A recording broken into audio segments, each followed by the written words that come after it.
Hey guys, welcome back to another episode. Today you have me and my only self for you.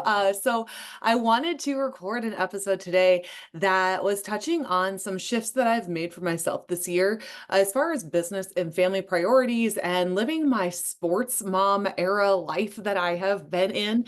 There are so many people that have reached out and have noticed and have been following me or been a part of things for a long time. And they've noticed the changes and they love them, which is really reassuring because it was a really scary change to make. But nonetheless, I don't have any sort of a layout or an outline or anything to go with this. I'm just going to go, from the heart and kind of just like roll with it. So I apologize if I get a little bit off track or down a rabbit hole. I have no idea how long this will be. It might be 5 minutes, it might be 20, but I just feel like it's a really important thing to talk about because there are so many of us parents that we try to find this balance, right? And let's just be honest, you guys, there's no goddamn balance. There's no balance. You're either winning at one thing or another thing is going to suffer, whether it's business, career, your health, your workouts, your family life, your relationships. Like something else is going to suffer when you choose to prioritize anything. And the problem had become that I had prioritized my business for so long, and it did great. And I am so proud of everything that we've built with NH Fitness. And it's by no means going anywhere. We're only growing.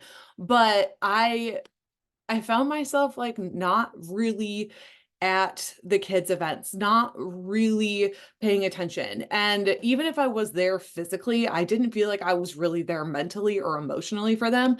I mean, there has been multiple times where, I was at one of Shay's soccer games and I missed her scoring a goal because I was checking a message.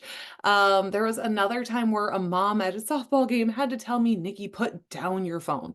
There is nothing that is more important than your daughter being up to bat or playing catcher right now. And I was missing everything. And I was so addicted to staying on top of the growth, grinding away, making the sacrifices that I was sacrificing the time with my kids. I mean, suddenly Shay's 10 and Sky's 8, and I feel like I missed so much of it. And I regret it, but I don't at the same time. And after a series of events over last year and leading into this year, I made the decision that I needed to put my family 100% first. I wasn't going to travel unless I wasn't going to miss something, or unless it was absolutely necessary that I be wherever that was. I decided that I was going to try and be at every practice, and not only at the practices, but at the practices and paying attention so that I could help them learn, or at least say like, you did great during this play or this drill or that drill, but we really need to work on X, Y, or Z, and then go home and actually work on it. Right. Instead of being like, oh, great job. Meanwhile, they did terrible. Right. Or something like that. I wasn't present at all. And I really decided to go all in on them this year. And it's been amazing. I actually listened to Mel Robbins the other day, and I can't remember the exact percentage, but by the time your kids are age 12, they've spent more than 80% of their time with you for like their lifetime. Because once they, get older into their teenage years, they're gone more. And then once they're 18 or older, often they're like really gone. And that's so true. I only see my family twice a year, right? And so it really hit home that my kids are going to be gone soon. And I couldn't miss it anymore. Oh God, I'm gonna cry. Here we go. We're real today. Um, but so I made the decision, right? And I'm not sacrificing business, but I actually put up boundaries, you guys. Like boundaries are so important and they are so hard to build and hold because you just have this nagging pull to want to do better. We are in the society where it is like honored to sleep less and work harder and grow beyond the exceptional whatever. And what happened to life being exceptional because we are raising really amazing kids or we have incredible relationships with our family, with our husbands, with our spouses? Because we're actually at the games, because we're actually at the practices, because we actually care. Why is that not exceptional? It should be. And that's why I made the changes. So I guess walking through some of the changes I did make. I wanted to be sure that I held true to certain things. So for certain hours of the day. So, and I wanted to always take care of myself as well. So I start my day with like a 2 mile outdoor walk almost every day to like clear my mind, reset everything. And that's before the kids get up. I get home, from my walk before the kids, even get out of bed most of the time.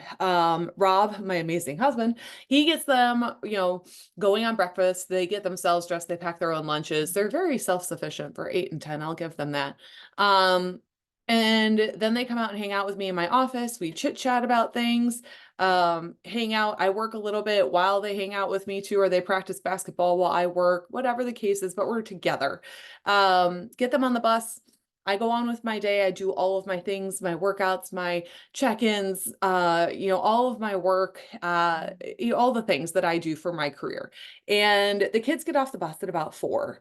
And I make myself available almost every day by 4 o'clock. If not, it is 4:30 at the latest. And I am 100% there for, you know, packing any food to go with us to practices, getting them snacks before they go to practices, getting to practice, watching practice, actually being involved in practice.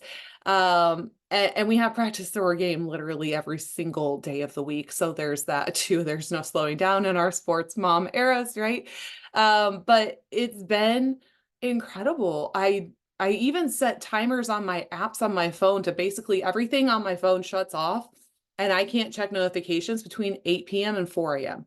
Like I don't even have the option. I could if I ignore the limits, which I occasionally have to do, but typically once that 8 p.m. comes around, nothing important is happening on my phone. I'm with my family and I don't need to worry about it.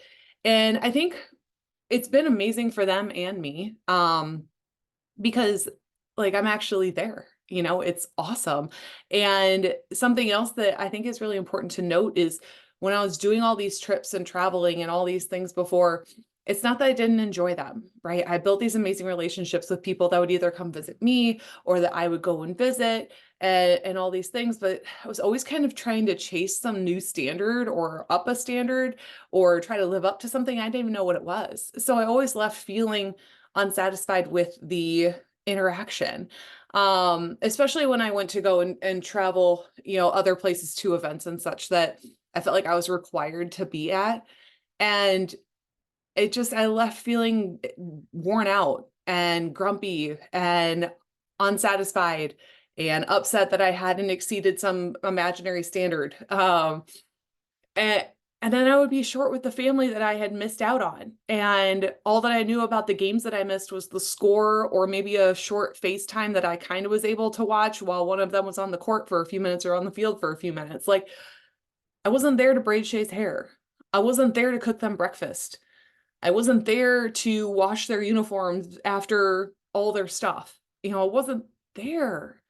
And I don't want them to remember me as never being there.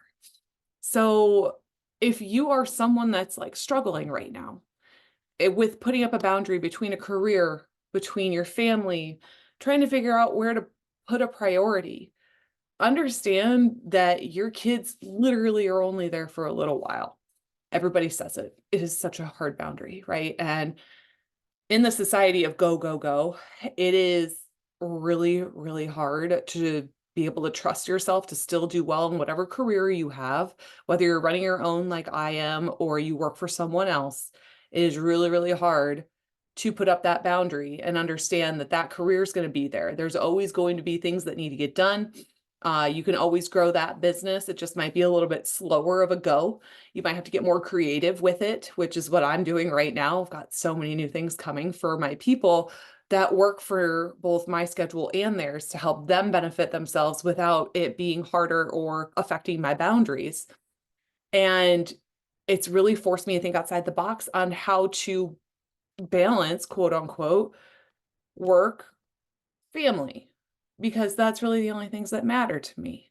And, what I mean, outside of my health, obviously, I'm a nutrition coach. I'm going to take care of working out and nutrition, but those are the pieces that matter most. And I, for so long, let someone else call the shots in how I should grow my business or what my standards should be, when really my exceptional standards the whole time were staring me at the face, right? They were staring right at me. And it was just a matter of me wanting, or a matter of me actually being there. So I've been babbling. I don't even know how long this has been. I don't feel like it's been too long, but if you're trying to make a choice, start slow with small boundaries and really try and hold them up, and really think about which things are most important to you. Is it the work trip? Is it the work meeting? Is it an optional thing that you can go to but you don't have to go to? What are your standards? And what are your actual standards? Are you letting other people set your standards for you, or are you setting your own? Because anymore, ever since I made the decision to allow myself to see myself as exceptional, because I am at the practices, I am at the games, I am braiding the hair, I am cheering my ass off in the bleachers, I am recording every single play. I am that mom. I am packing all of the snacks. Yes, I am the snack queen. I am refilling the water bottles. I am encouraging them on the way home after a bad game or a bad practice because I was there and I saw how it went, or I am congratulating them on doing a killer job at being a beast in their sport, right? Ever since I made that decision, I am the exceptional version of myself that I never thought I was before. I'm more satisfied with all the things that I accomplish. Do I still feel like I'm falling behind with my career because I'm not growing as fast as I was before? Sure, of course. My kids are 8 and 10. They're not going to be here for that long. What do I care more about right now, right? Keep helping the people that I have. Let it grow slowly, the way that it should anyway, and be there with my family, because honestly, most of the people that I'm helping have families too. Most of the people that I help, they watch what I'm doing with my family and they cheer us on too. They love seeing it. So don't feel like you need to live up to someone else's standard. Don't feel like you need to live up to someone else's definition of what success is. Success is for you to define. And it doesn't have to be what society says. It doesn't have to be what your boss says. It doesn't have to be what your spouse says. You get to decide what success looks like. You get to decide what exceptional looks like. You get to decide your standards. And I really just want to hit that home for you. So hopefully this has brought you some sort of help in some way. Hopefully this is related to you in some way. And obviously, if you need help of any kind, or you want coaching from someone like me who's just real and raw and puts it all out there, struggles and wins and everything in between, then please do join in with our Fit Fam, join in on our NH Fitness app. Like, let us help you. We love helping people just like us. We love helping everyone. So if this related to you in some way, I'm so glad that it did. If it was babbling in your ear for the last 10 or 15 minutes, I apologize for the randomness. It was just a message that's been on my heart and I wanted to get it out to you. So have an exceptional day, you guys, and I will talk to you later.